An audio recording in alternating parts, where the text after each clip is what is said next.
May isang kastilyo sa Italy na sinasabing may batang hindi kailanman umalis dahil hindi siya kailanman nakalabas.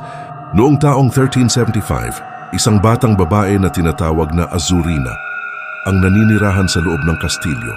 Dahil sa kanyang kakaibang maputing balat at mapusyaw na buhok, pinaniniwalaang isinumpa siya kaya pinapakulayan ng asul ang kanyang buhok upang maitago ang kanyang kakaibang anyo.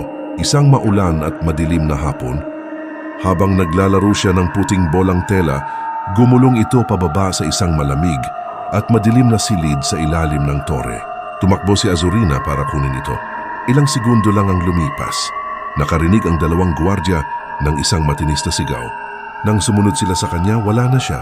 Walang bakas ng paa, walang lihim na lagusan, walang katawan. Parang nilamon siya ng kadiliman.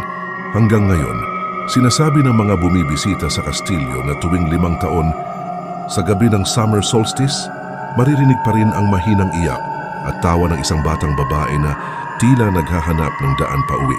Kung totoo ngang nawawala ang isang kaluluwa, baka hindi talaga umalis si Azzurina.